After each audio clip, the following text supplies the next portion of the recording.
It is block height 316,857. And this is the World Crypto Network town hall meeting number 3. It's going to be an unofficial town hall meeting because unfortunately several members of our community couldn't make it today. Tom has had a bit of an emergency that has popped up, and so he can't make it. So I thought what I'd do, because this has been such a popular show in the past, that I would still go ahead with the proceedings because it's been very, very popular before. Oh, I'm out of focus. Let's go to Derek. There, you can look at Derek. And I was going to call this meeting and just talk about some of the things that have been coming up recently on our subreddits and some of the things that we've been discussing off air. Most notably, I'd like to welcome a new member, Fra Louis, who we've spoken about before, from Thailand, who he would like us to address him as a Jan for short, which is Thai for teacher. Say hi, Louis. How are you doing? You have to unmute yourself. I'll get Hello, the spelling. welcome Hello. everybody. So tell us a little bit about yourself whilst I fix my camera. Okay, I've been a ordained monk in Thailand for 10 years, and mostly I've been doing work with NGO and prison work, voluntary work. And in the last year or so, I've become aware of the crypto network, and I want to understand the technology because I believe the blockchain can help with transparency, accountability, corruption. Anybody who has worked in a charity sector realizes that funds and movement of funds and accountability is a big, big problem. So I don't have much interest, personal interest in the value of the coins. But the blockchain, the contracts, public ledger, all of this is what I'm very interested in learning, and any legal or lawful aspects of it. And for any Buddhists watching the show, please realize I'm here as a student to learn about this technology, because I can see it's going to be something that monks, temples, foundations can use. I need to understand it so that I can help explain it to people, and I'll speak with Chris or somebody later. If they want, somebody needs to contact me with Buddhism stuff, we'll give you a separate link, and if that's okay, I'll let Chris carry on.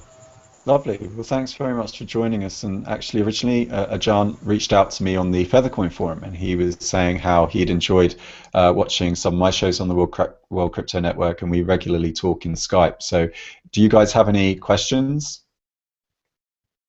Anything you want to know more about? Oh, I just want to say that that goes for me. If anybody ever has any questions for me as well, just feel free to ask me on Twitter, and I'll be more than happy to answer the questions, and even have a video chat with you, most likely, if I have time. Great. Okay, well, one of the first things I wanted to bring up was a post that we had on the subreddit only a few hours ago, actually. Somebody called K3T3R said that he'd watched the Chris Before Coffee episode recently where I quoted George Orwell in saying that journalism is printing something that someone else does not want printed. Everything else is public relations. And he'd also watched the Bitcoin show number 22, where we'd spent a lot of time talking about the protests in Ferguson. His idea is that we could do some crowdfunding, particularly with this multi-sig, and that's something I want to talk about as well today, is what we should actually do with the money that we raised last week. He's suggesting that we get together with some of these multi-sigs, leveraging our reputations as online personalities, as people who are invested in our credibility and reputations online, to actually help raise money for specific articles. One of the first ideas, and I'm sure he wouldn't be wedded to this idea in particular and wants to promote it more generally, would be to get different perspectives across. Like, for example, what would be the police's perspective from Ferguson? We seem to be getting a lot of people talking about what's going on from the protesters' point of view, but we're not getting a lot about the police. And the reason I think this is interesting is that we brought this up the other day. There was a counter hashtag, hashtag Dorian Johnson, which is the name of the key witness to what happened with the Mike Brown shootings in Ferguson. And the right-wing media in America was trying to troll the Ferguson hashtag because they were so fed up with hearing this meta-narrative over and over again. And because they felt like the police officer's side of the story was being underrepresented, instead what they did is created quite a pernicious rumor that he had lied about his testimony, which is untrue. So perhaps this guy's got a point. Perhaps we could leverage our reputations as people on this network to actually encourage articles that deliberately take a contrarian perspective that isn't already being viewed. What do you guys think? The idea of having people on the ground in Ferguson to get the story that isn't being told. I don't know what that story is, frankly, and I don't know who here has tried to interview police for their particular story, but good luck getting their official scoop. I mean, they don't typically talk to independent journalists. They have, you know, they put up a blockade for that. But there are plenty of people on the ground who could be interviewed as regular personalities, and this isn't something that would just apply to Ferguson, but you know, whatever's happening in the mainstream consciousness or around the country or the world, I think that could be really cool. This would just be the first experiment with that sort of idea. I'm for it. Do we know anyone in that area? Well, yeah, one? I was just going to say I agree with Derek. I think it's a very good idea to create maybe a marketplace for stories, like been putting bounties on things that people want to know, because like you said, like Derek was saying, the cops will put up barriers for this, but if somebody's willing to just follow them all day, they might catch some, you know, with one of those boom mics, catch them out, like, they might catch something that, you know, they didn't want anybody to hear. They might be able to load up that information and claim, you know, some crazy bounty like that. That could be encouraging. I think it's a great idea as well, and we should leverage any sort of reputation we have to get that kind of information, and not just for Ferguson. That's just an example that you know, we're using for this. You know, my dad's an over-the-road truck driver, and I often ask him what's going on in different parts of the nation for things and where he's been that week, because he drives through these different areas. And so I asked him, he was through St. Louis the other day, so I asked him if he'd noticed anything, and he said, oh, that was on the other side of town, where the part I drove through, it looked like normal. Well, one of the things we can do is set up something called a secure drop, and I've already started practicing with this with BitMessage, where I published a BitMessage, and I said, look, if anyone wants to just send me an anonymous tip-off or some kind of leak of any kind, you can use this anonymous service. I won't know who you are, and you'll just be able to give me the information. And actually, I did have one person did feed me some information about a bank and its strategy towards Bitcoin.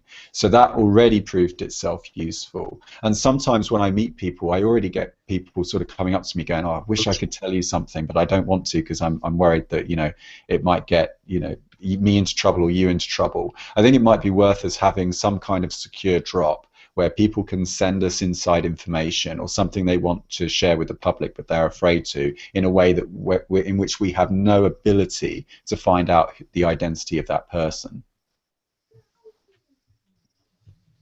We could set up a Podio web form from the website, and it would just feed in there, and we don't ask them for any information of who they are. Mm-hmm. Okay, that's a good idea. There's a website called... Also, go ahead. Yeah, there's Mega something. I don't remember the exact websites, but there's places that allow you to upload like 50 terabytes and stuff that are free services. There's one that's based in New Zealand. And that's Mega. That's one. Kim.com's project. Yeah. There's also the pressfreedomfoundation.org. I'm looking at it now. Secure drop. I mean, I don't know if we need to go to those lengths. I think Marnie's idea is probably is probably a good pragmatic solution right now, just because it doesn't require a whole load of setup. If you were being super paranoid, you'd say yes, but IP addresses are still being logged. But I'm not anticipating us getting that kind of intel at this stage, because we probably don't have a big enough audience to warrant somebody giving us, some salacious scoop of, JP Morgan malpractice or something as high end as that. But it might be interesting. I was particularly thinking we do need to do a show on the way that the media in the Bitcoin space is handling itself, right? Like the fact that the vast majority of magazines in the space are just propaganda. Like they're just pumping information over and over, and it's clearly advertorial, it's clearly PR. They've got no journalistic integrity. They don't even pretend to. And so that I've had a few tip-offs, about magazines and stuff like that already. So for that kind of low-level thing where it doesn't get anyone into big trouble, but it's still kind of interesting, I would say that BitMessage and this web form idea and Podio is probably the best way forward. Yeah, I don't know. It seems to me that why not just start off with something that seems sure than doing. Oh, you're cutting out there, Jamie. The direction of being secure from the beginning. You might have to repeat that, Jamie, because you were sounding like a Dalek. Or turn your camera off. Exterminate. Yes. I think he says he wants it to be secure from the beginning. Yeah. But another point could be that the good thing about using something like Podio is that we have the ability to take action on it. Like, we can all comment on that together, and we can all see it together. And we can export the data. So the data is exportable out of Podio, which is why I recommend it for my clients. Because if we decide not to stay with Podio, we can still get our data out, right? Not necessarily the comments, but the actual data that was in there in the first place. Mm-hmm. And that ability to hook it up with a workflow, like, okay, now that this came in, what are we supposed to do afterwards, right? What steps, what actions do we need to take afterwards? So from a workflow point of view, that's great. It is highly secure. But again, it's a corporate product, right? Yeah. I recommend it because I use it so much. That's all. Cool. Okay. I know how it works. I would hate to compromise Marnie's business thing too. What? I would hate to compromise your business over this too if something were to happen. How would it compromise the business? Because it's on your business account. Oh, what you mean if we got some really, important piece of information or controversial piece of information? Right. Well, then I guess the best way to protect ourselves like that would be to release that information. Mm-hmm.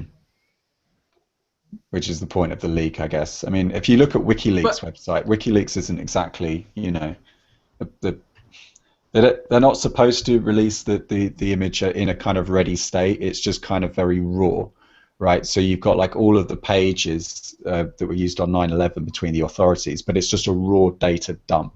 So you've got to go through all the data, and then someone has to come to the website, clean up the data, and then post up a filtered version which doesn't have all the noise in it. But that's the kind of thing that might get you into trouble, but I'm not anticipating us getting that degree. I am just talking about, I worked for this magazine and I tried to get an article published that was damaging to PayPal, and I was told I couldn't. And by the way, the guy that runs the magazine co-owns PayPal, right? That's the kind of thing that I'm expecting. I'm not expecting anything that's going to compromise too much. Yeah, well, even so, even if it was a company collecting data, I don't see how that could be bad. It's just a form, right? I don't know. Oh, okay. So let's segue. If there's nothing else to say on that, I think that's a good idea. I think we should just, sit on that and think about it. What are we going to do about the multi-sig wallet that we set up? So back to our original point, which was this chap on the subreddit saying, how about setting up more multi-sigs? Well, we can't do that yet because we still need to work out what we want to do with the multi-sig wallet that we set up last week. So any ideas of where we should send that? Should we donate it to somebody? Should we... I think we should donate to Hal Finney. And you know, that guy done a lot for Bitcoin, and the whole ALS thing's going on right now. It could be some good publicity for us, and you know, for him, he needs the money. So this is the experiment right here. How do you get 6 of 7 people to agree on where to put the money? This is part of the experiment, which was how is this going to work in practice? I listened to the Let's Talk Bitcoin episode recently where they interviewed the guy from Armory, and he said that one of the things they do in the Armory company is that the CEO has 2 signatures. So you give the person at the top 2 signatures and everyone else has 1, and then you make it like a 2 of 4, say, so that the CEO can always execute certain trades, and which is an interesting idea. Or you could do like a 3 of 5, so that the CEO always needs 1 other person to sign off. So how do we? Given we've gone with the ultra tight secure version, 6 of 7. Does anybody have any ideas? We've had Hal Finney from Nick. Anyone else? Well, what about incentivizing those journalists in Ferguson to get reports from police? Okay. That would be that I could get behind that. Anyone else? I'm writing this down as yours. I would support that. Oh, I've typed it into the chat box. Sorry. Okay, that's cool. Anyone else? I think Ajan mentioned that we could use it to front load another wallet as well. Yeah, because you asked for money so that you can test the system and maybe move it around. Maybe if another 7 people wanted to do the same, then just send the money to them so that we could, and they could send it on to another when they're finished, rather than keep asking people to put new money into a test program. Yeah, that was also the idea of publishing everyone's raw public keys was so that people could just exchange, you know, and create multi-sig wallets between them as well. So you're free to do that. I'll publish the link in the comments below in a moment to the everyone's raw public key. But anyone is free to just share those around and say, oh, do you want to do a 2 of 2 with me or something like that, just so you can kind of play around with it. It was just so we could familiarize ourselves with it. Yeah, I need the link or whatever you had to show how to get our raw public key out of Armory again. Yeah, I can sort that out. So let me make a note to myself. If we have decided, or if we are going to use Podio or Trello or whatever we're decided, it would be super awesome if like those notes and the stuff that we're going to do is put in there. Yeah. So that we refer to it back to it later, because sometimes I forget stuff. Yeah, let me just go to Podio Not quickly. that Maybe I can. anything. Let me just. Okay. I clicked on the wrong thing. One sec. Let me pull this up on the screen so that people can see what it looks like. I should have spent more time with this, and I just didn't get around to it. So this is Podio, and it's kind of like Facebook for a company. You've got like a news feed.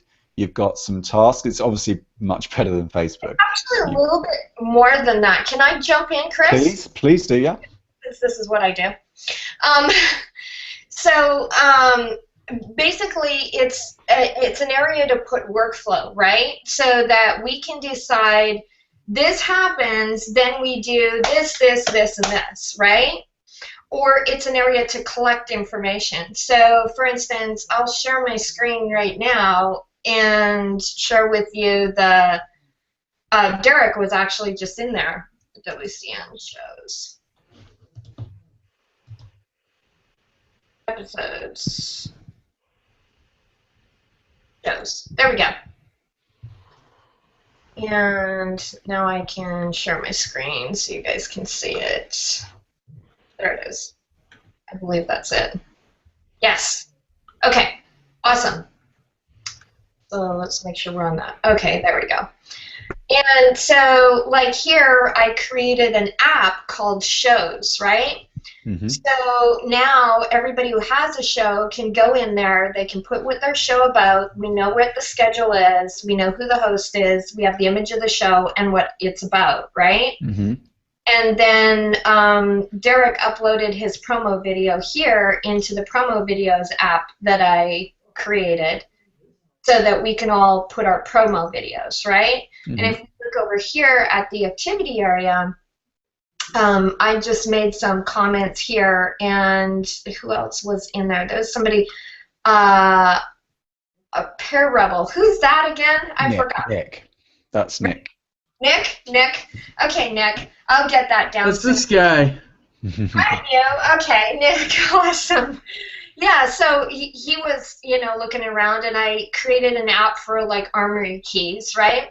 Mm-hmm. So it's an area where we can collect data, whether we collect it from the website or we collect it from ourselves, so that then, we can go and do things with it.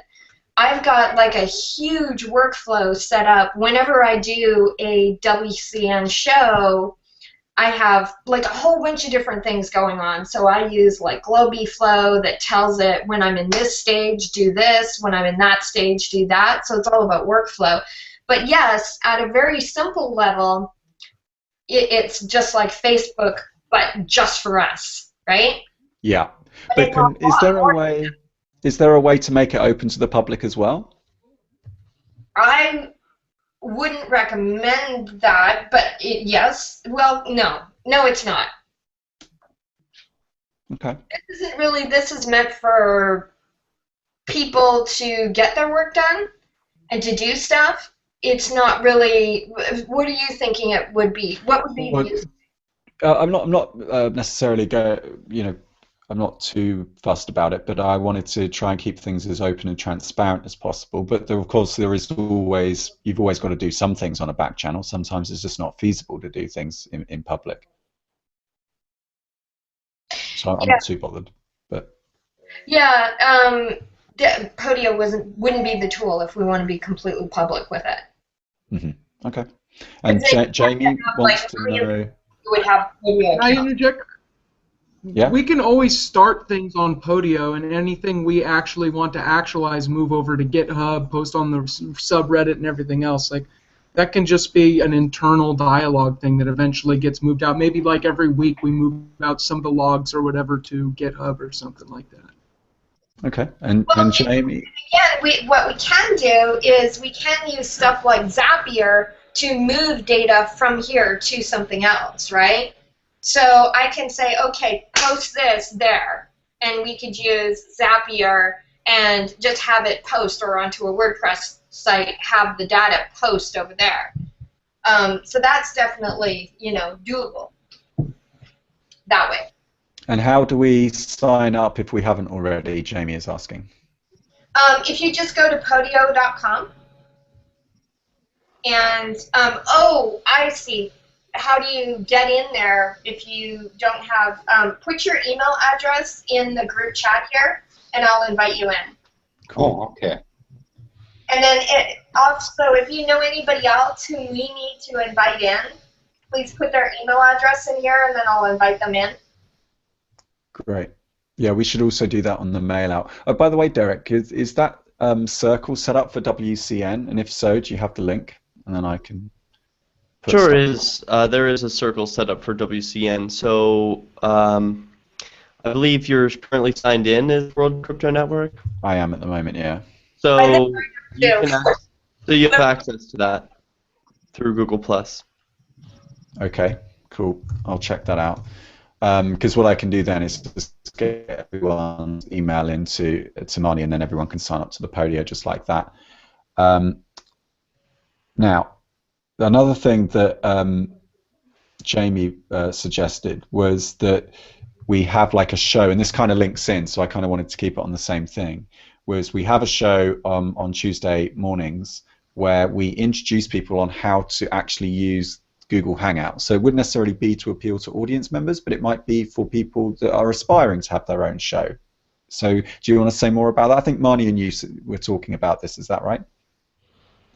Yeah, Marnie and I were talking about this a little bit this afternoon about, some of us people that are on air have things like yesterday I figured out how to make these little fancier lower thirds so we could put our QR codes and stuff on them, and you know, tips like that. And today Marnie accidentally invited a bunch of us to her broadcast, and she didn't mean to. And when I got the invite, it was about Bitcoin security. People were popping in. I'm like, hi!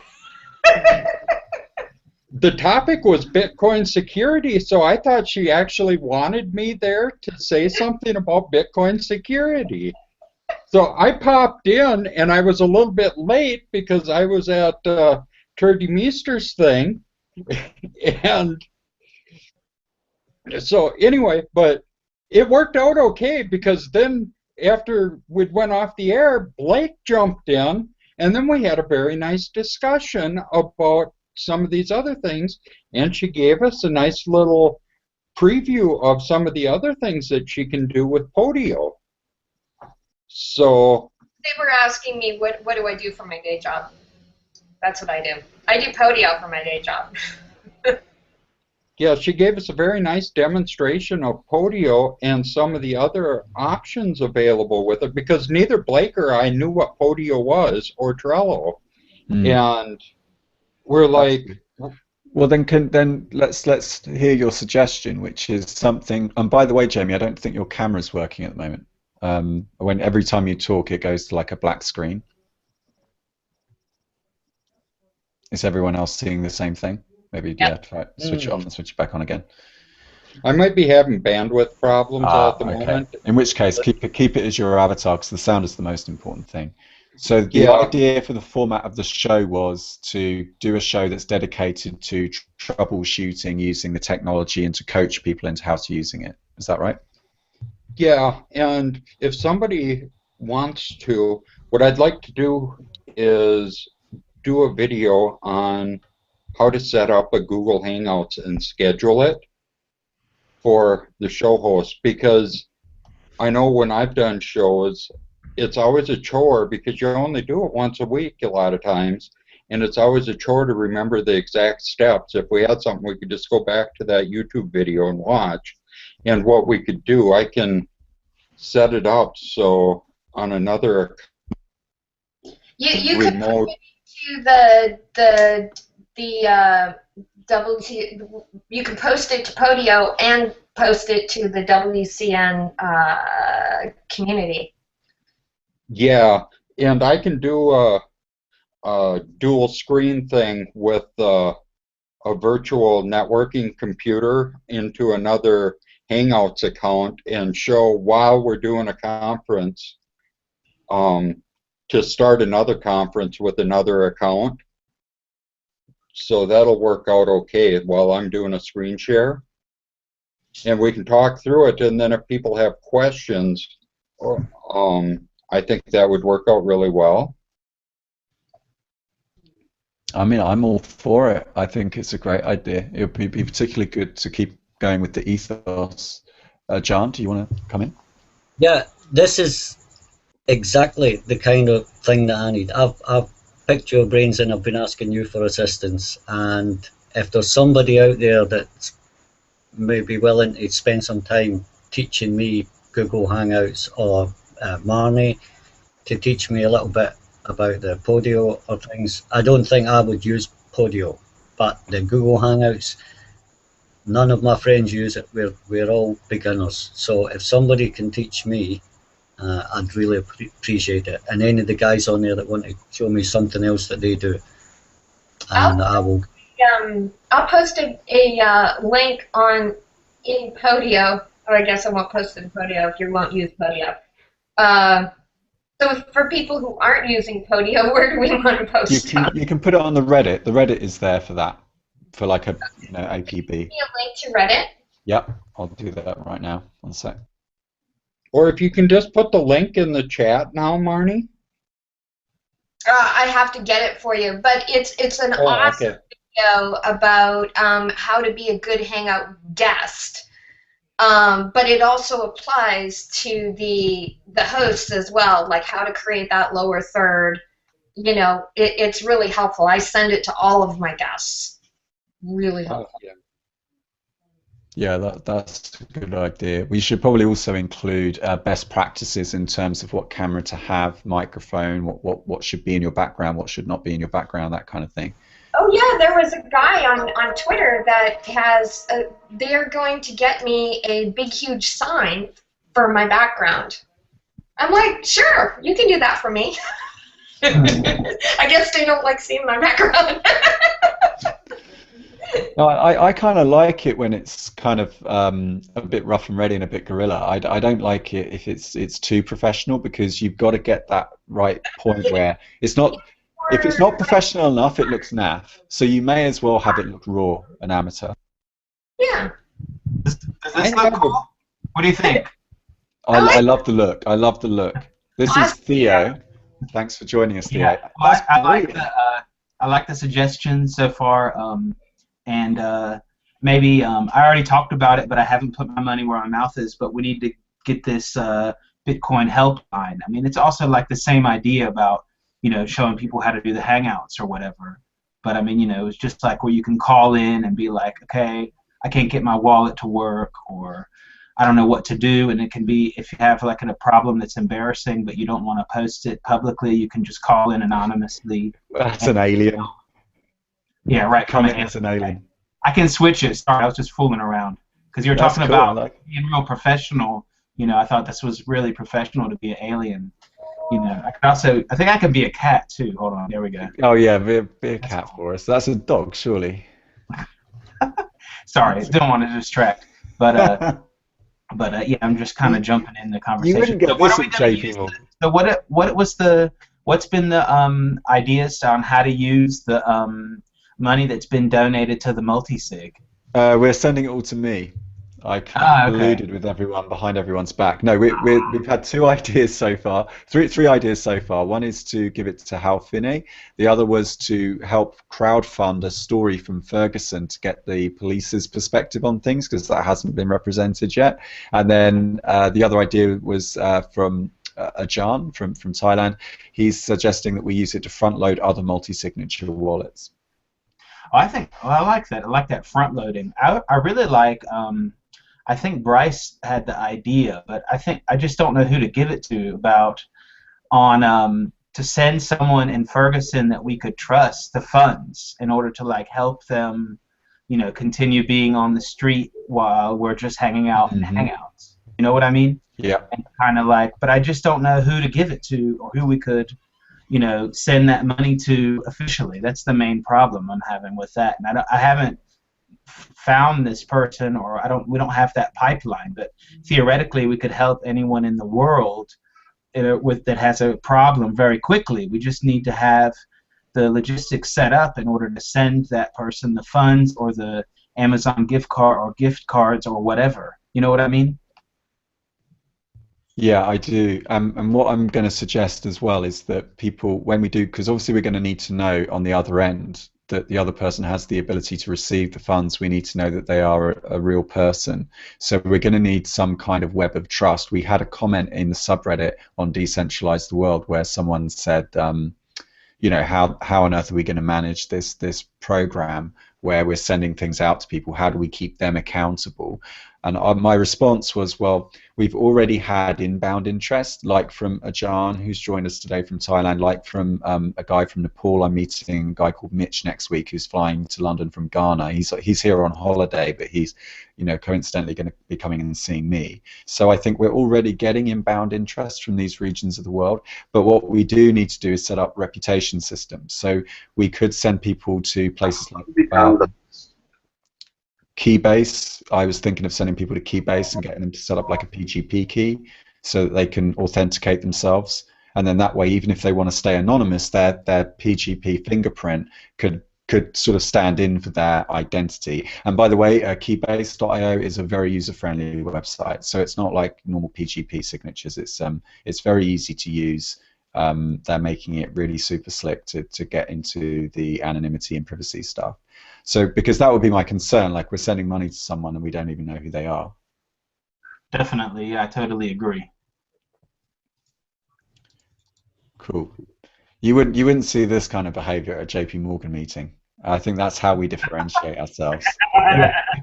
Actually, I can't figure out how to turn this thing off, so I'm just trying to. Oh my god! Sorry. Okay, I'm gonna have to take I over. didn't want to make it into a comedy show, but we're loose enough, I think. So I got this cool new camera. It has all these things. This is pretty cool, I think. I'll keep it like that. Should this be the next agenda item? Should we talk about like how we feel on the show? Could be, but okay. So we talked about what to do with the multi-sig funds, and what's the next topic on the agenda? Oh, there is an agenda. It's anarchism. Okay. We're just kind of making this shit up as we go. Okay, great. It's an anarchy event. Well, this is an unofficial one because Tom's had an emergency come up, and also not a lot's happened since last week. But I noticed that a lot of the audience members really like this show format, so I was like, well, let's keep the energy going then. Let's keep things. So all I've been doing is going through the subreddit and looking at some of the feedback that we've had. The other thing I want us to talk about as well is Dustin's talking about us having a crypto equity, some way of people to fund the show, like owning shares, and he's posted up on Reddit as well, but I'm going to wait for him to turn up because he said he might be able to make it after his meeting. So what about the dirt challenge? What about Nick? Oh, the dirt challenge. Talk Nick, about the dirt challenge? Yeah, Nick, tell us about the dirt challenge. Oh yeah, what is it? After what show was that yesterday? Tom and I we were just talking about, and I think Jamie was there too. In California, we don't have the luxury of wasting water right now, so we were kind of thinking of maybe just doing it with sand or dirt. So we decided dirt's a good idea, and I said, screw it, Tom, let's just do it. And about 20-30 minutes later, he sent me a link to a YouTube video. It was like challenge met, and I was like, damn, now I had to go do it. But yeah, we're just trying to do that for multiple reasons. One, it's a replacement for the ice bucket challenge because, like I said, we're water conscious. Two, it helps raise awareness for the drought here, and we've also, I guess, teamed up with BitGive, who's trying to raise $10,000 for the water project, which is to bring like clean water to an area in Africa where they have water scarcity going on right now. So that's just something we're doing. People can participate if they want. We've gotten some good responses so far, and we've actually found some other people online who had already started and had the same idea as we did. So that's pretty cool. I'm going to do the sand. I like dirt. It was really dirty. Seriously, I was a lot more dirt than I thought it was. More sand over my head. Oh. Yeah, I took a bit of heat over my comments about saying that I didn't know what the people were pouring their water over their head for, that they weren't bringing awareness to ALS, and that I thought they should say they were doing it for ALS. And people got pissed at me over it. Wow. It's not a big deal. Oh, but has anybody done their video or whatever for Bits Be Trippin'? Derek, Of course not.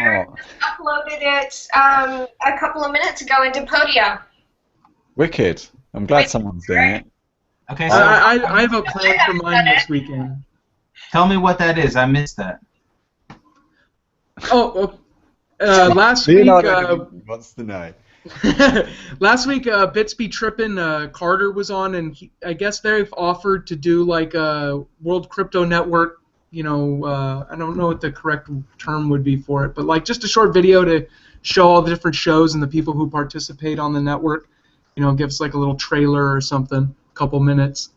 And he was offering, or he wanted us to make, a video for what we wanted to be in it, so he can include it and edit it all together. So if you have something you want Theo to add to that, just make a little video and something you'd want in like the commercial, and he'll figure out how to make it. I'd like you to have the one of you tipping the dust over your head. That would be very cool. I might use the one of me in Walmart. I like that Walmart one where I was like, "This has been made by Chinese children" or something. Whatever I said, I can't remember. So how long does it have to be? I forgot to. I think if you just send him a chunk of footage, he'll just pick out the best bit and then edit it all together to some dramatic music and. Okay. Yeah, so make as much of it as you want and just send it to him and let him figure it out. Yeah. Cool. So we've covered the custom Hangouts. Yeah, there is actually. Who's Thornbreaker on Reddit? That would be me. Right, okay. So let me just share that screen. So if anyone wants more information or wants to post up anything about that topic, about having your own show to talk about tips and things, Jamie has put a post up called How to Make a Custom Lower Third Nameplate for Hangouts. We have already noticed there is a bit of a glitch with it because as standard when you talk on air on Google Hangouts, it actually obscures your bottom third slightly with the thumbnails of everyone unless you're the person who started the Hangout itself, like that's me this evening. So that's a little bit of a bug, but I guess we'll just have to work around it for now. Is there any other way of getting like just to finish this topic off, if no one has anything else to add, get an actual Bitcoin QR code in the background? Is there like a second layer feature? Does anyone know? I put a link down below that one that has another link to a video that's another program. You do have to sign up for it, but it's a short video that shows you how to make a custom thing, and that one you can make all kinds of super duper things. You can also make your own in a program like Photoshop, and the custom layer that you add can be anywhere on the screen. It's not cool. limited to just the border. Oh, okay, that's cool. So you could just put it up here and have it as is it a ping format, and then you just make the rest of the image white, I guess? Correct. Or clear, No, or whatever, yeah.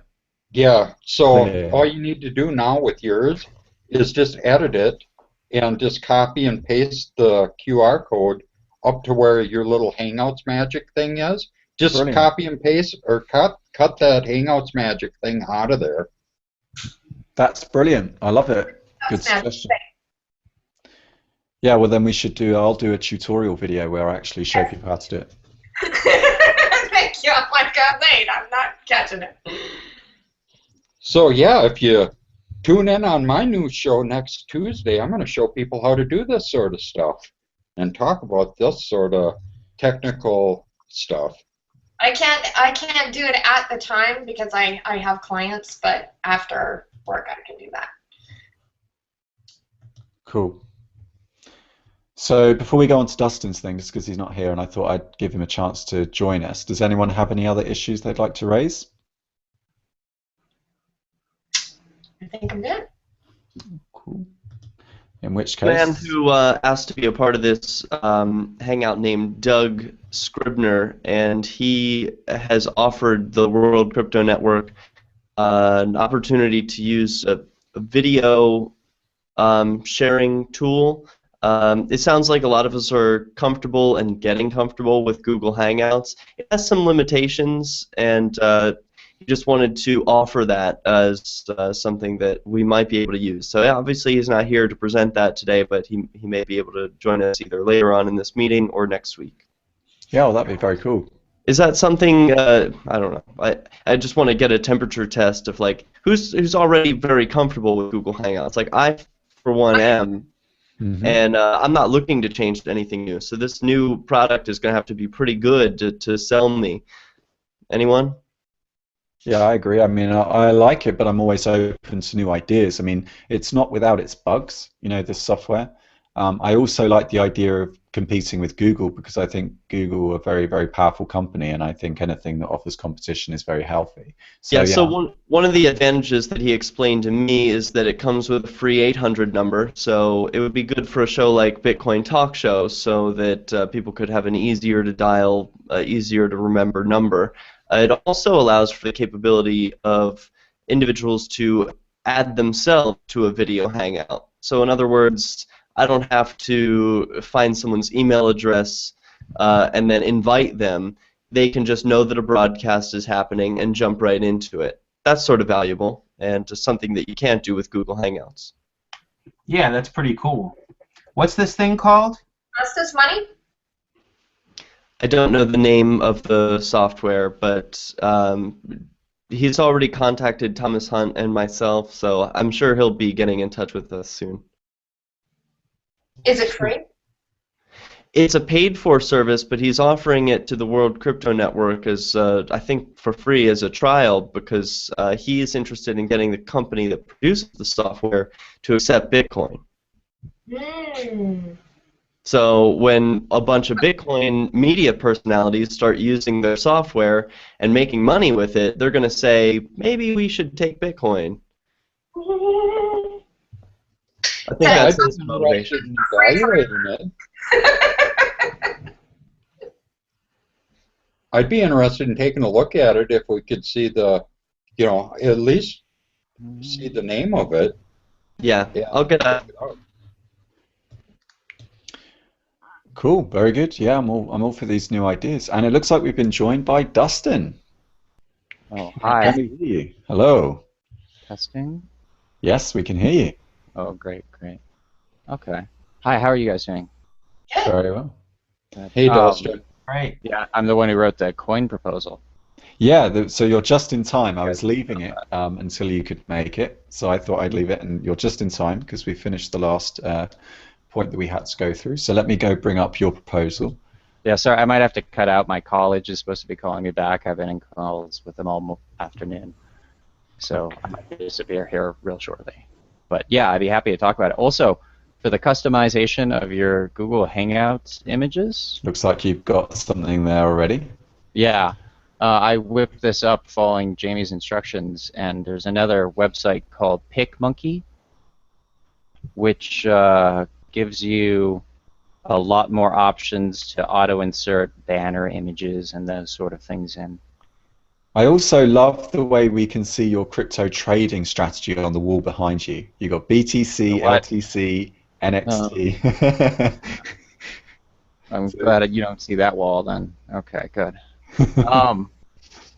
Yeah, how are you guys doing? I'm so inspired by your show. I wrote up this proposal, and I don't know if you guys have gotten a chance to look at it, but yeah, I did, and I thought I would. Well, I tell you what. Why don't you summarize it for us?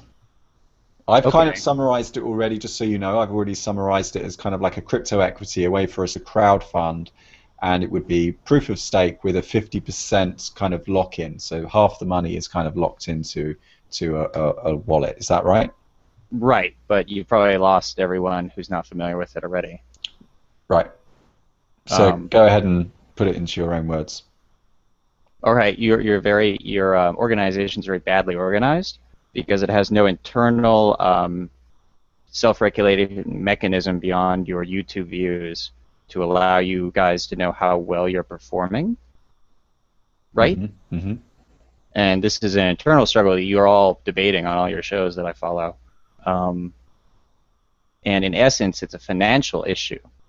And if you were able to create any sort of internal equity which would allow you to distribute within the network, you could decentralize yourself from YouTube, basically, and have an internal reward mechanism for how well your show is doing to how fans actually feel to it, beyond just like clicking like or maybe sharing it on Twitter. Is if you had your own specific equity, then you could have your own specific list of, for each show, a specific donation of that coin to that show for that episode, and then you could track, and people could donate depending on a particular show, how they felt about that show, and be like, oh, this show is really important to me, so I'm going to give a lot more at that specific show, right? Mm-hmm. Does that make sense? Yeah, that makes sense. And how would they do that? Would that be something they could do, like, because what you're sounding, it sounds like a premium like button on the internet, where when you say you like something, you want to share it, you're actually paying a small amount of crypto. Have I understood that? Yes, exactly. Okay. And Let's Talk Bitcoin has already gone about this, and there's already people talking about developing a LTB coin widget that would allow for more specific tipping, but since they don't really publish first to a larger platform like YouTube, they can't really do that. Mm-hmm.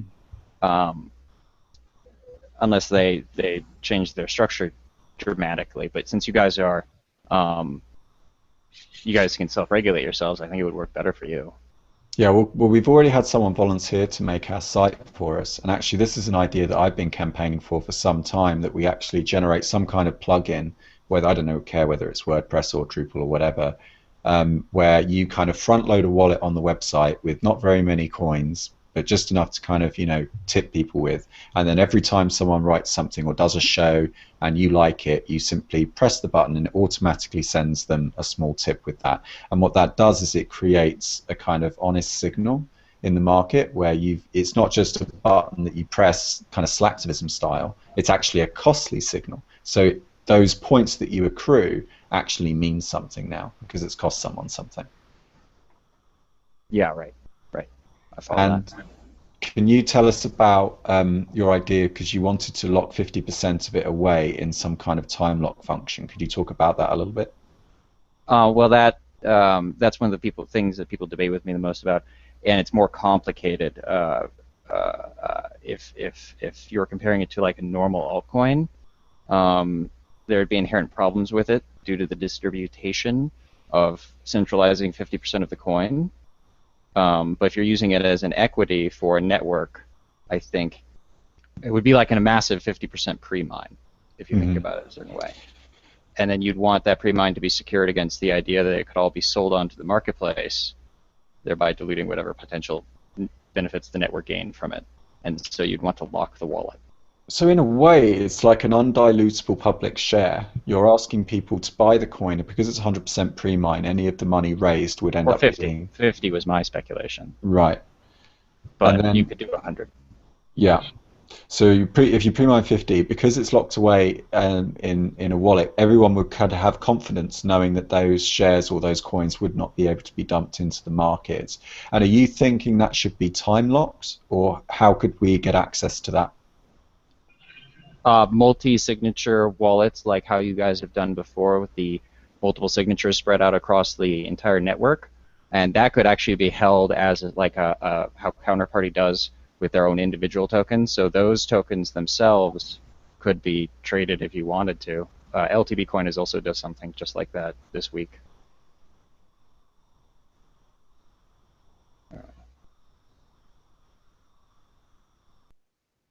Okay, this sounds cool.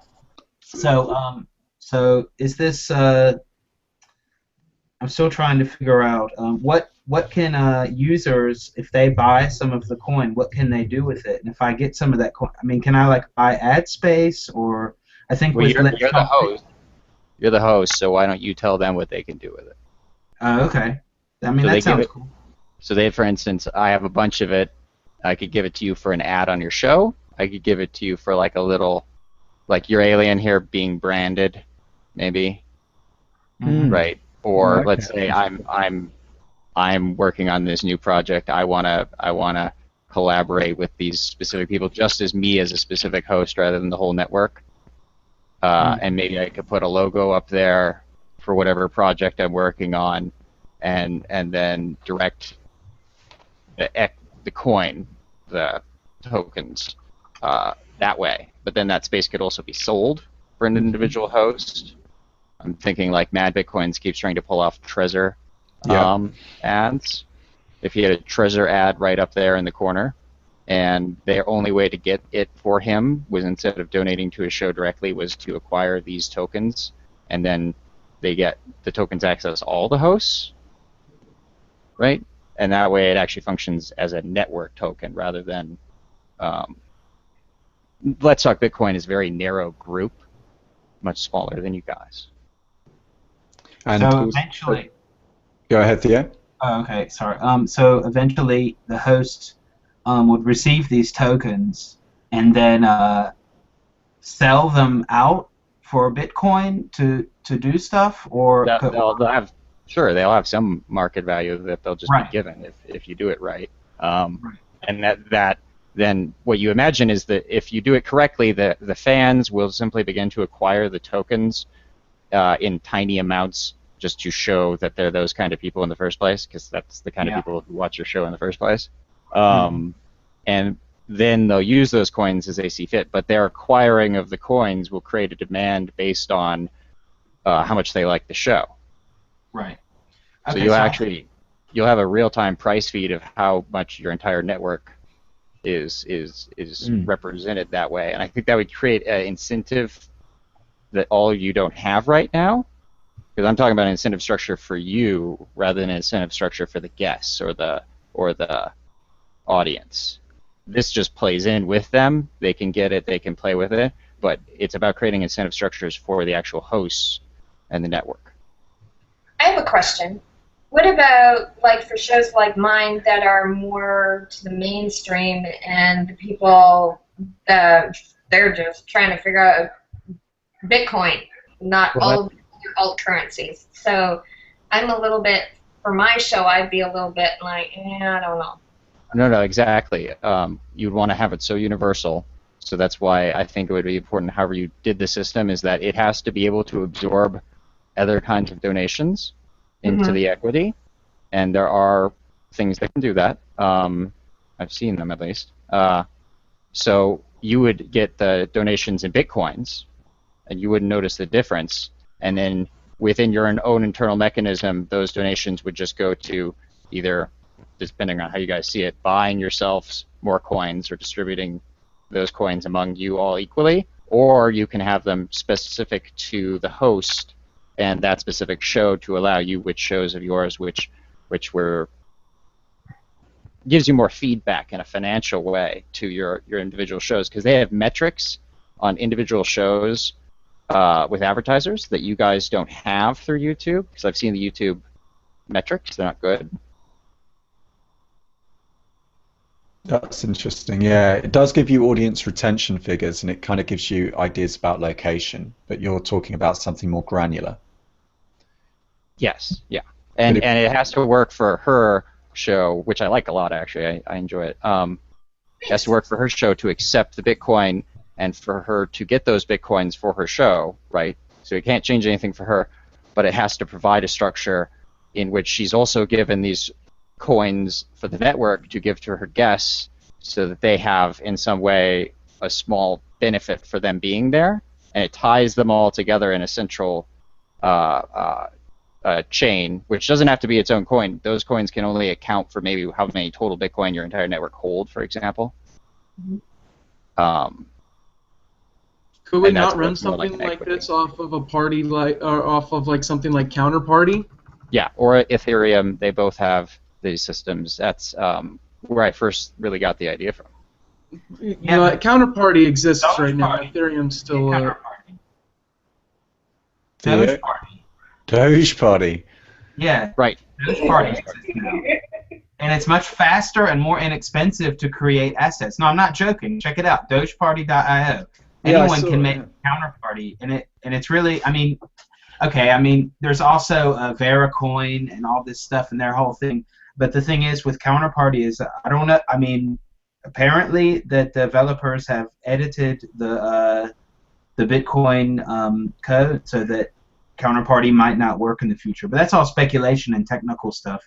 We can talk about just the idea of the coin and figure out the technicalities of how it should work later, I think. You know, if it's proof of stake or whatever, that's another discussion in my opinion. I think that more important is what we're talking about now.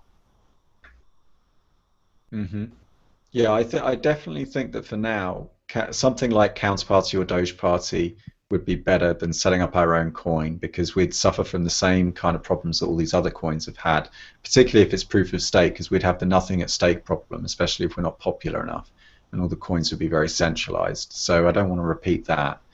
I also have the same reservations about Counterparty that you've mentioned already, with it spamming the Bitcoin blockchain. So I think the Doge Party does sound very interesting. I would like to add, just for the record, that I have been, up until now, and continue to be against advertising in general as a monetization scheme. I think it was a big mistake that we made on the internet, that we kind of sleptwalked our way into. So anyway, from my point of view, for us to avoid that, one of the ideas that Ajan has come up with, he suggested to me off air, was that people that are fans of the show can pay to have topics of their choice.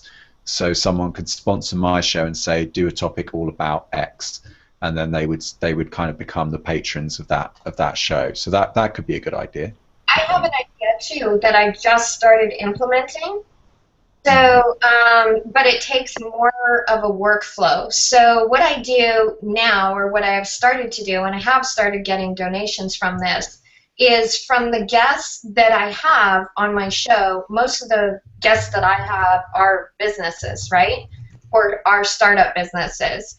And the reason I want them to be on the show is because I want to give them more exposure, right? I want their businesses to do well. And then so what I do is a month later I go back, I find out how many views that video got, and then I send a nice email to them and I said, hey, we got you X number of views. If that was beneficial to your company, would you consider making a donation to the show to keep the show on air? And so I have started receiving a couple of donations that way. How do you feel about the idea of advertorials? Because I've got slightly mixed feelings about that, because lots of people contact me wanting to come and plug their startup on the show, but I want to be respectful to my audience. So where I am at the moment, just by way of getting a response from you, is that like I would be happy to do it if I use the products myself. So like we're going to have the storage guys on next week. Nick, who obviously I trust implicitly, has said, yeah, I'm trying this thing out. Looks like a cool idea. I've looked at it. I think it's a cool idea. But otherwise, I don't know that I'd want to just have anyone plugging their product. Otherwise, I'd feel like I was just kind of, you know, recommending something inadvertently without necessarily liking it myself. Well, Yeah. plus, oh, sorry, but Go ahead. I was just going to say, plus, Chris, we're not really plugging their product next week. We're mostly just trying to get questions answered. If anybody in the audience has questions they want to ask or anything like that as well. Yeah. Marnie? For me, I'm not necessarily recommending a product. If I recommend a product, I will explicitly say I'm recommending a product. But more what I'm doing is I want people to know what these people are doing in Bitcoin, right? Like that's, like for me, people don't know what's going on in Bitcoin. People don't know what's going on behind it and what they're excited about and why they're in Bitcoin. And so that's kind of, you know, if I do recommend, like today, my show, I actually said, I recommend this. This is what I use. I'm very explicit when I say that. Yeah, and the other people I've had on my show in the past from different companies or have represented stuff, I've been on there to find out what their company is about, and so the consumer can make an informed decision about them. Because I want to ask the company spokespeople questions to find out, you know, if I have questions about them, and to take viewer questions about what's going on with that company. Yeah, I can't wait to interview Zappo again about their debit card thing. Yeah, so this is I like the idea that we're keeping the community abreast of all the different changes and developments in the community. From my perspective, I'd want to make sure that my audience knew when something had been paid for and when it hadn't. That would be my only thing. I wouldn't want to mislead anyone. So I'm more like, let me show you what Tom and Philippe are really good at, and also some of the other guys that we've got on Twitter. Look, I mean, this guy is so good at raising money for other people, but not necessarily good. And I'm the same. I'm terrible at raising money for myself. So these kind of things do a really good job on Twitter of like raising awareness. And we, you know, I ended up raising like, you know, $2,000 or whatever to go to the States. I mean, that's not an insubstantial amount of money, and people very, very kindly and generously gave us money. I think that we do need to have a conversation about how we monetize, because it's been, you know, left out of our conversations before. I'm all about delivering value first and then monetizing second, but not everyone can afford to do that. So does anyone else have any thoughts and suggestions about how we can monetize above some of the ideas that have come up already? My name is Doug. I work for a company called Video Guidance. Hey, Doug. Hi, Doug. I know a few of you already, and I've worked with some folks, but I have a partnership with a couple of guys, and our goal is to try to monetize Bitcoin and do the next big breakthrough, and we think the key is going to be Hollywood. So I have a developer who has a working prototype of a scan a QR code, start a video. Scan the QR code, it has a built-in price, and then once it hits the blockchain as transmitted, not as confirmed, it's transmitted, the video gets launched. Now, some of your shows might be able to work with this, where you don't want advertisers, but you can charge 25 cents per view. And then, of course, the best shows will get more views, and maybe you have to lower your price to 10 cents or whatever, or getting a lot of views, you can raise it to $1. This way you can be advertiser free, going to Chris's concern earlier. My real goal is to eventually get a partner. We do have a partnership with some Hollywood screenwriters. In fact, the guys who wrote Monsters, Inc. 2, those screenwriters are really frustrated with the Hollywood system and all the gatekeepers that are getting in the way. And so this product that we have, I don't know if it's going to answer some of your questions here, but it could, and we're actually looking for some content providers who can test this. We're also going to employ a situation where when you pay your 25 cents to watch the video, 20 cents goes to you, the content provider, 4 cents goes to the charity of your choice, which you can then check off, and then 1 cent goes to the platform that we are providing. So then you can also say, hey, Justin Bieber's new video is going to be out, but if you want to watch it a month early, you can also give to this X charity, and you get to watch his video. It only costs you 49 cents for that sneak preview. So bottom line is, just want to introduce this concept. I hope no one steals it from me, because we've already got it working sort of prototype, which we're kind of excited about. We were surprised how fast it went. Every QR code is a brand new QR code, so no one can choose to watch the video without paying. And the next thing we have to do is the distribution of those Bitcoins, and how do we split it between content provider and director and the actors and your guests, for example, is another way it could be split. And this would all be controlled by the people uploading the videos eventually. That's great. And does it just work with QR code, or could it be a hyperlink as well? Because not everyone has a QR code scanner. Yep. Our first version, right now it's just QR code, but we'll be able to copy and paste Bitcoin addresses in. And as we hopefully roll it out, we'll be able to say pay with the currency of your choice as well.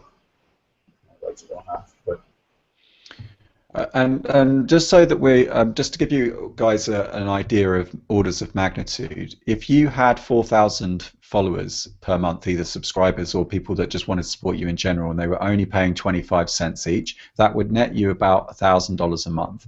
So the numbers are manageable here. Like, I already routinely get 1,000 views for my show now. So does the Bitcoin group. It's not a lot of effort. Given I hardly market it, I don't really ask for money online and stuff like that. If I've already got to this stage with minimal marketing effort, it's not too much of a push and a shove to get us up to 4,000. $1,000 a month is nothing to be, it's better than a poke in the eye. So I really like this idea. What do you think, Derek? Do you have any thoughts on this? Really like the pay-per-view idea. I'm for providing content first and then asking for money second. This sort of makes that easy for both people. Everyone's familiar with pay-per-view already. You know what you're getting, and it's affordable enough that if there is some kind of a paywall, I think most people are willing to pay that. If there isn't, a lot of people are just going to be free riders. So this solves a really unique problem that is facing more than just us right now, and I'd be more than willing to try it out.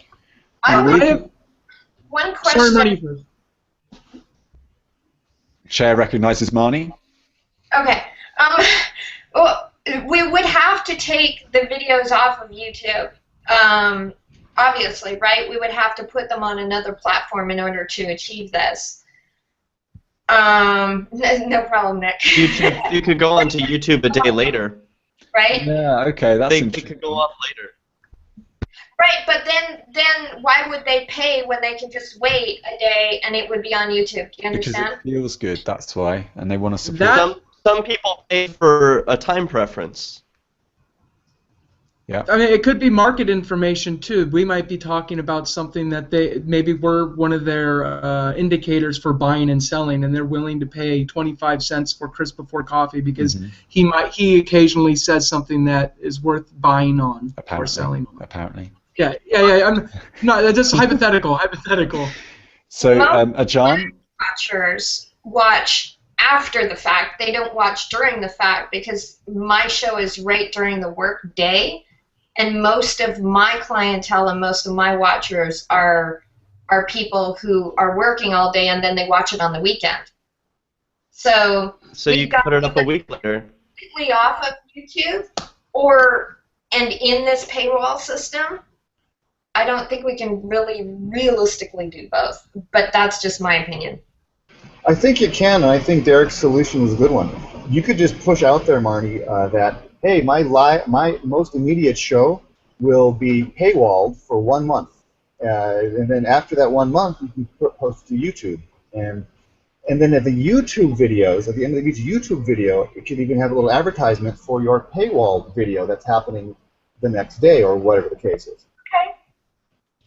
So one of the You're gonna have to wait to upload it. You can upload it right away and set the videos to private, and then just change that selection later. That's interesting. So what we're doing here at the moment, like we're spearheading this, and that's how we've got to think of ourselves, right? We're really leading this charge. Everyone else is being lazy and they're falling back on advertising because it's hard to think up new business ideas, right? So we've got to see ourselves as being the forefront of this. One of the concerns that's come up from John, he says he's got some background noise, so I'll say it for him, is what about poor people who can't necessarily afford it? My suggestion there would be someone could sponsor them if they wanted to get, 25 cents is nothing, right? And I think, if somebody wants to get access to that early. Also, since we're in the business of building velvet ropes rather than paywalls, we could put a premium on. Did somebody just say, Drew is saying you can't ask questions live unless you pay. So we often have a Q&A, but maybe what we could do is set up a private Patreon account. I've got a Patreon account. I haven't really pushed it, but you can actually, when you create content, I'm not logged in. That's not helpful. Well, anyway, normally what you can do if you're logged in is you can actually create private areas where fans can get involved, where they only get access if they subscribe to you and paid a little bit. So that's something you could do and you could end up with a Q&A inside of that environment, and then kind of share the screen on the show. The idea in the chat that the charity that people donate to could be a fund for the poor who can't watch the video. Yeah, very good. Great idea. So I can pay for this, or I need sponsorship, and you could just put it into the software right there. I can pay or sponsor me. Not only that, and this might be anathema, but just because it's a paywall doesn't mean you still can't sell advertising. Maybe the advertising is, hey guys, thank you for paying 25 cents to watch this video. Here's a QR code that's going to go to the poor pool, specifically to the people who want to watch it and can't afford 25 cents or 5 cents or whatever it is. And then you'd have to find a way to make an account for them, and they would have credits, which is kind of something we have in the mix anyway. That was something I was asking. Could I buy 100 views? That way, me and then the next 99 people who click on the link or whatever automatically can pay the view, and then after 100, the QR code's back up. Was that a possibility in this software? Can I prepay 100 views on a video? That's a great idea, and right now there are so many possibilities for this. So yes is the answer, possibly. Sure, that's a great idea actually. Then you can even say, hey guys, I am prepaying for the next 100 people, and here's, if you like what you see, please donate to this charity or something. One of our real goals, like I said, is Bitcoin adoption of the masses. We have businesses taking Bitcoins. We need people to use Bitcoin. So we thought Hollywood would be the way to do this. The beta testing and the alpha testing that you might be able to help me with is this kind of thing. But what if Warner Brothers says, hey, we want to put our entire library behind the Bitcoin paywall? Wow, if I want to watch the next Warner Brothers movie, I need to get into Bitcoin. So we're hoping that that's going to push Bitcoin adoption amongst non-Bitcoiners. Really behind that. Another thing we need to do is we need to campaign for Patreon to adopt Bitcoin, because what would be quite nice if they adopt Bitcoin, which they said they wanted to and said they were going to do it ages ago but never did, is you would actually be able to fund someone's Patreon account so that they would be able to subscribe to your show, for example. Then that could be a way around that problem as well. Nick? Oh, the other question I was having, I was typing in the chat, but I was wondering if you could, let's say Chris is doing an hour show. Could he have the first 20 minutes of it be free, and then after it reaches the 20-minute mark of him live streaming, the paywall, pops up? Is that a I possibility don't too? create anything Actually, that upsets people. I always get pissed off. I'm just curious if that's a possibility. Well, here's what it is right now. Right now, and my developer Oliver said, "Well, Doug, we can't just say click and view and that's it. Because what if someone clicks and their internet connection goes down temporarily? Now they're pissed off because they can't get it back up." So right that's now, what session states are for. right. I test this stuff all the time. That's what I do for a living. Oh, good. Well, we might want your help then. So right now it's click and it's available for 24 hours. I'd like to bring that down to 3 hours because then you want to have dinner and you want to come back and watch a 2-hour movie. So one idea is to make the time twice as long as the actual video stream. So you have time to pause it, go to the bathroom, you know, whatever the case is. But all these things are flexible, and maybe I'd like to see the user options. How long do you want to make this video live for the person who pays 25 cents? Yeah, I mean, I'm loving these ideas. I think we're really kind of charging the way. So how long until this is up and running, Doug? I mean, how quickly could we get running with it? It's up and running now. I could give you a link, but it's hosted on the crappiest little server, just a test bed. Sure. But right now, 3 videos pop up, a Simpsons video and 2 other ones, and it's and you click on the video, and then it shows, and then you got to pay for it. I whip out my phone, take a picture of the QR code thing, and a second later it says, click here to start video. That's working. In fact, my developer tells me that the account creation is now working for content creators, where you can push your video up to the server, it automatically encodes it, and I'm not sure about what encryption, or rather codecs and stuff. Yeah, we're going to use codecs, right? We're going to be using, but I'm going to go Friday, and he's going to show me what he's done so far. I'm about to purchase, and this is not going to be enough, but it's enough for the beta test, and it's enough to hopefully attract investors. About to get the 100 up, 50 down, or rather the way around, 50 up, 100 down. Right, megabyte connection in Utah from one of our partners. Have him host it because he's got the fiber to his door. And so by the end of this weekend, I might be able to share a link on the crappy little server for just a few people to test out. Hold on. One question. So here's the good thing about Google Hangouts, right? And here's like the mechanism that we would have to replace, because we can have guests, right? If it switches to we have to upload a video, then we can't really use the Google Hangouts mechanism. We would have to, like, how is that going to work? Yeah, we'd have to leave it. We'd have to go off into the separate zone, wouldn't we? Maybe. Now, here's where it's maybe. You can do the Google Hangouts. You can have your guests. It can go to YouTube, but it can be private. Then you can download it and then upload it to the paywall system. I don't think you can make them private, can you? Maybe we can just work this out later. But yes, you can have a private broadcast. Okay, cool. That, and then Drew and I were just working on my company, which is unrelated to my company I work for is Video Guidance. We do video conferencing for enterprises. General Mills is one of our biggest customers. Unrelated to my paywall idea that I'm trying to develop as my retirement fund.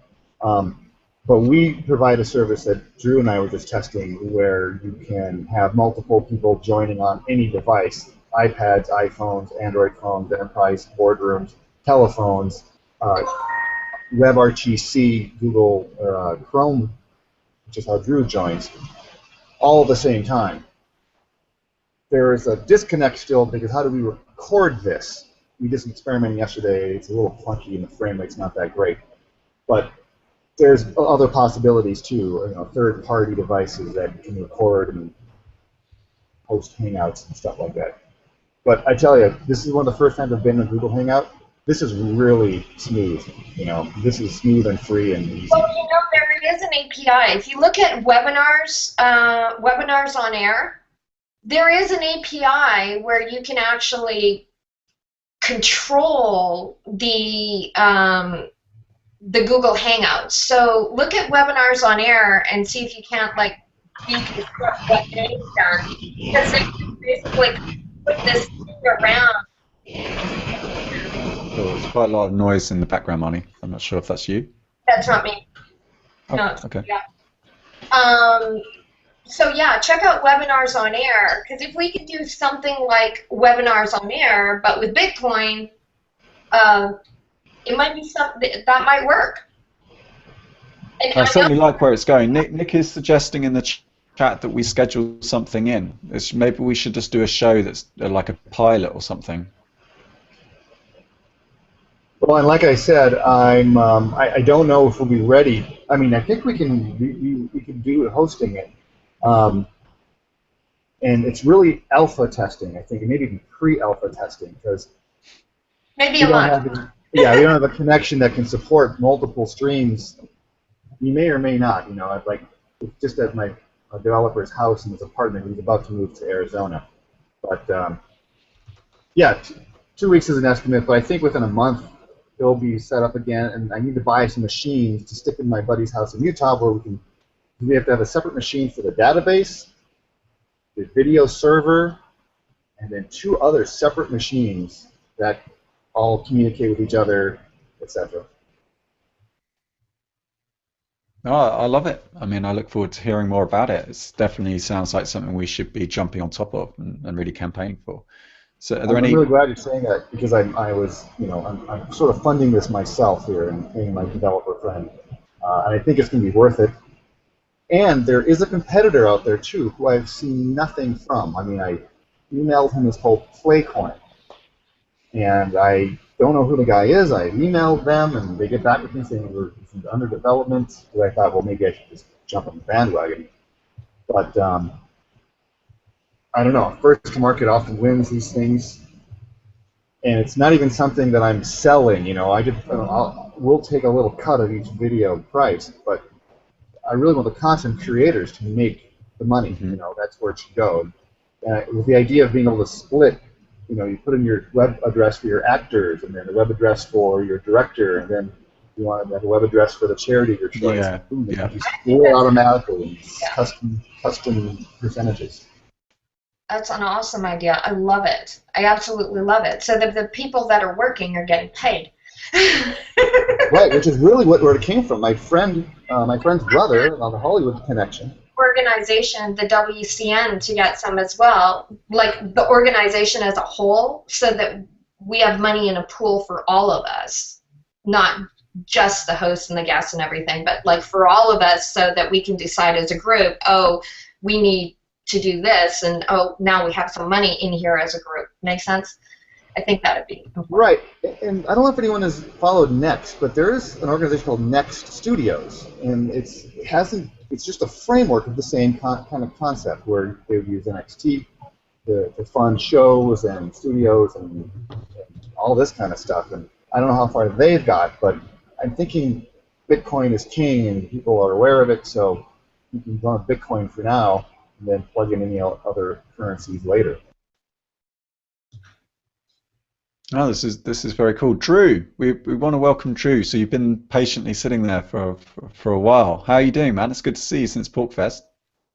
Hey, hello. Just I was chatting with Doug, and he said he was going to jump ship and come over to this video. So I was curious what you guys were talking about. And Making money. We want to make money, Drew. How should we do that? I'd agree with you that traditional advertising is not working in the Bitcoin space. Maybe it works for some, but it's an old model, and Bitcoin is trying to innovate new models. So I don't think that type of advertising is effective. I think it's actually more effective for video shows than it is, or even radio shows, than it is, say, a website. Displaying a banner ad isn't very effective, but you guys have the ability to really enforce the sponsor and talk about their product and service. So you can advertise that way. I think that's very effective on your platforms because you do YouTube shows. What Doug's talking about, I think, is really cool, and I think there's a place for it. I think there are a lot of concerns, like, well, what about people who just simply won't pay a nickel? But like a show like the Bitcoin Group, which I watch almost religiously, I would definitely pay a quarter or even to 50 cents. Because I do enjoy it, and I don't I don't always watch it live, but I try to watch it, the weekend that it comes out. So I would definitely pay the 25 cents to watch it in that first 24 to 48 hours. And then the other thing that Doug and I were working on is his other software service, Video Guidance, which is video conferencing call software. And what we were trying to do is see if we could make it broadcast live. Basically, it's a Google Hangout. It's similar, very similar to that service, but we weren't able to make it broadcast in any type of acceptable quality. So we're still working on that. Maybe we can work it out. The real benefit of what Doug is offering or is working with is that the software that he's selling, that his company sells, is for mostly for hospitals, and it's HIPAA compliant, meaning that it's completely private conversations happening between doctors and patients. It's done through the encryption, and we were just talking today about how we could articulate the technicals of that so people could look at how technically it encrypts the conversation. I'm not a technical guy. I don't really understand it. But if it's HIPAA compliant, then it's real stuff. So I think there's a lot of benefit for this service for Bitcoin companies that want to have private conversations in video conferencing, easy to use software, but they don't want Google or Skype to know what they're talking about. I suppose people could, they're maybe not worried about the general public watching, but if they were concerned about Google or Skype watching the conversation, this software has a huge advantage in that area. So Doug has a few things on his plate, and I've just been playing around with them. I have some experience in video production and worked in production houses, so I kind of geek out on audio-video gear, and that's sort of my area in this place. But otherwise, I like what you guys are doing, and I like the World Crypto Network kind of growing as a brand and what you've done with it. So I've just kind of enjoyed the conversation for the last 20 minutes. Thank you. That's very kind. So John is saying in the chat he still has some background noise, but I'll say that he was wondering if we could give some people some tokens, like 5 free tokens up front, so that it's like a try before you buy scheme, which I think is quite a good idea. Particularly ties into Dustin's idea of having our own currency, so we'd be, giving some of the currency away to some of our existing fans. You know what I'm a big fan of? I'm a big fan of Now That rewards. Now That rewards are things like, look, you've followed us now for like 9 months, and here are some tokens as a token of appreciation from us that gives you free entry. The difference between those and if-then rewards is that if you set an if-then reward, it kind of skews people's incentives, and people do things for the wrong reasons because they're expecting payment. But what would be really nice is like people like Anna and other people that have like followed us, and they always like add really good points to the show. It'd be really nice if we could return the favor and say, look, we're about to go into this new kind of brave monetization scheme, and we wanted you to have some free tokens on us, something like that. I like that. What about if, behind the paywall, you could say, hey, now that you've watched to the end of the video, if you send me your address, I'm going to send you 50% of it right back to you. This is the magic words. So what do you guys think of magic words that LTB are using? So if you're not familiar with it, go ahead. No, I love the magic words thing. I just don't know if I got my counterparty stuff set up right. But I think it's a brilliant concept. So let's talk Bitcoin are doing is in their shows they're putting secret words in the middle of the content, normally at the beginning, the middle, and the end. It comes in 2 or 3 parts, and you have to listen to the whole show, and if you hear the magic word, you put it all together, you go to their website, type it in, and then you get LTB coin.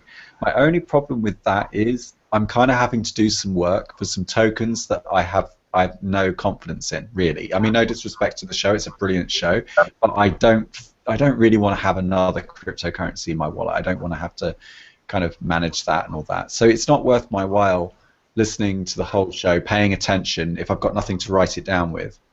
But what do you guys think of that? Like it's proof that you've watched the show, I guess. That's what you're looking for.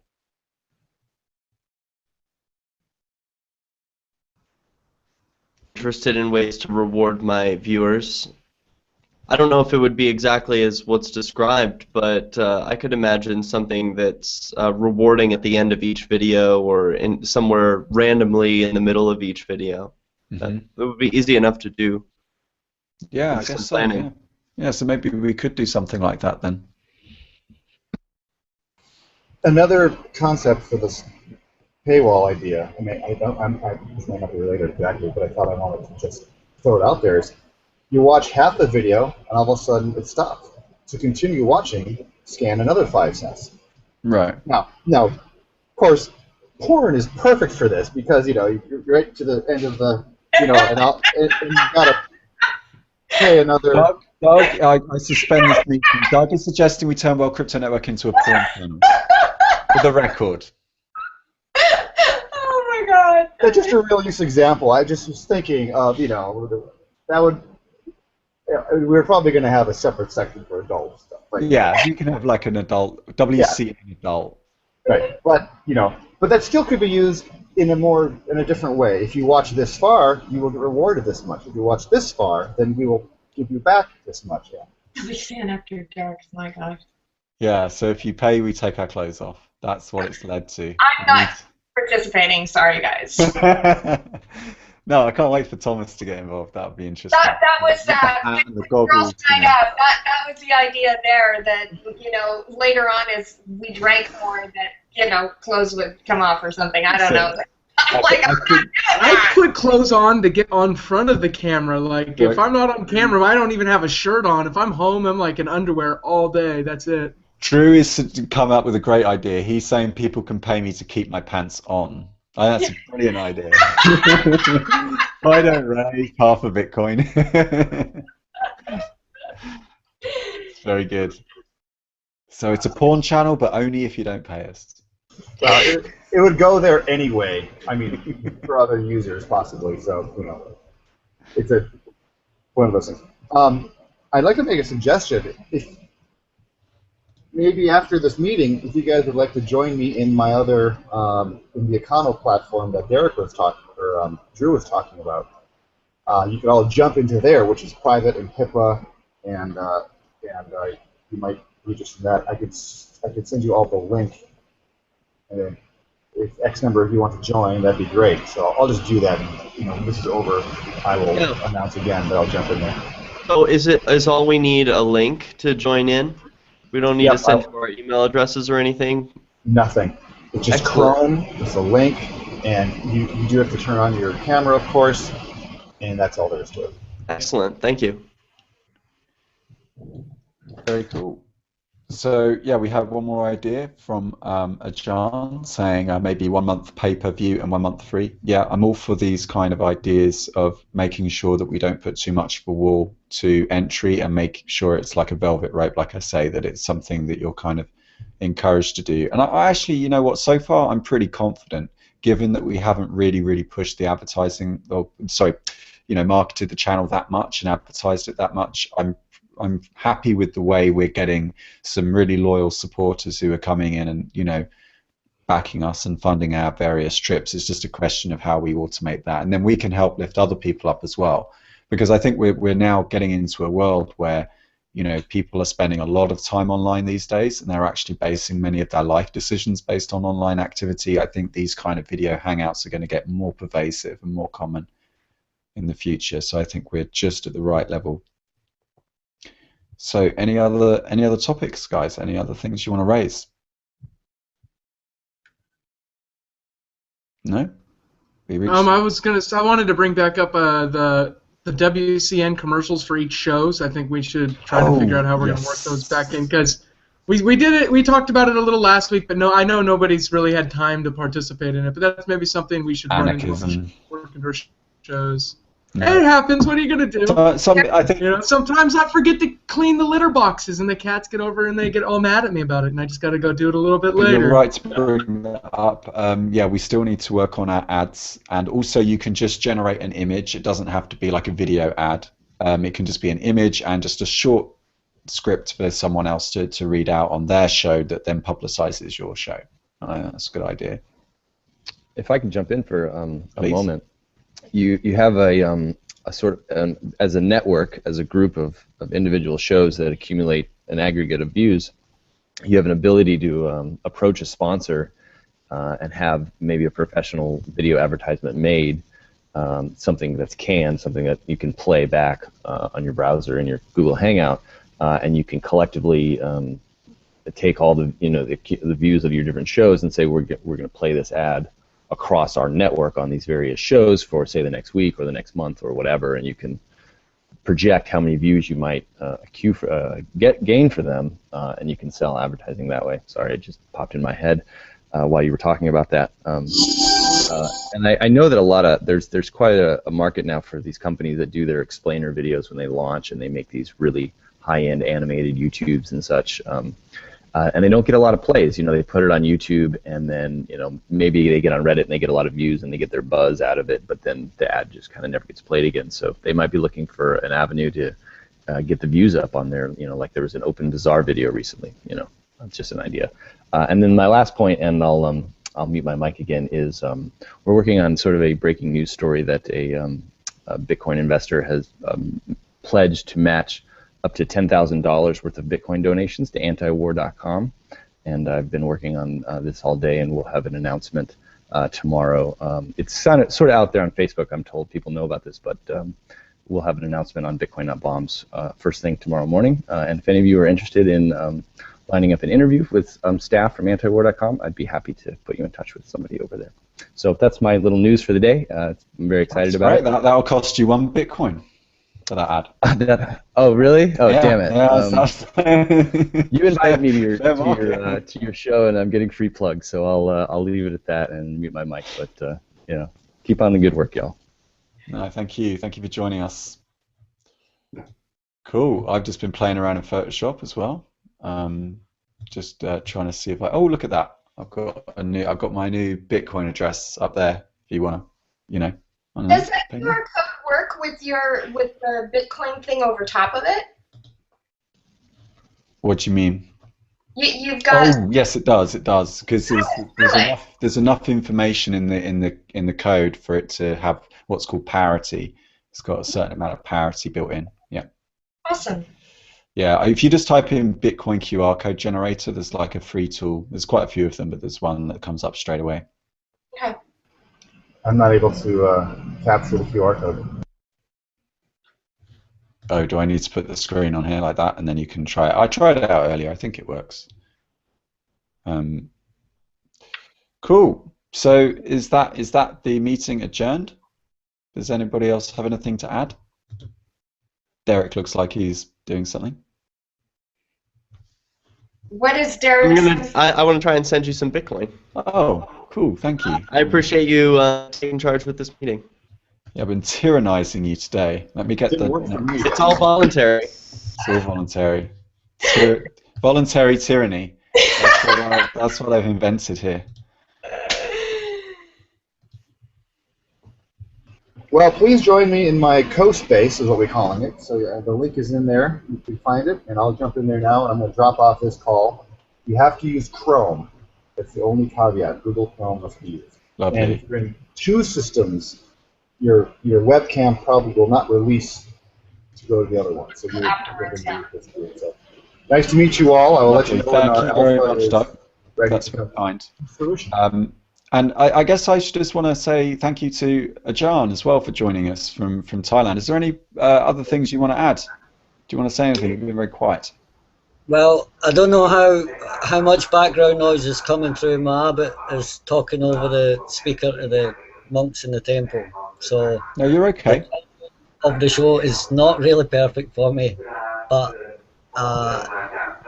I'll hook up with you later and tell me which shows I can get on that are more to do with the non-monetary aspects of it. Absolutely. Yeah, that sounds very cool. We can definitely do that. Yeah, it's nice listening to you all. Some of the stuff's a little bit above my technical levels, but I'll get there. So bear with me, and sorry if I have to ask some what seems stupid questions or basic questions, but no such thing as a stupid question around here. No, thank you very much for joining us and getting up so early for it as well. That's brilliant. Okay. I hope to see you all again. Anybody can contact me through Google Hangouts or however it's done. I'm not sure, but I'll share your contact details on Podio so everyone knows how to reach you. Okay, Chris, thanks. Okay, and thanks everybody. Thanks for having me on the show. Hope to see you another week. Great. Thanks so much.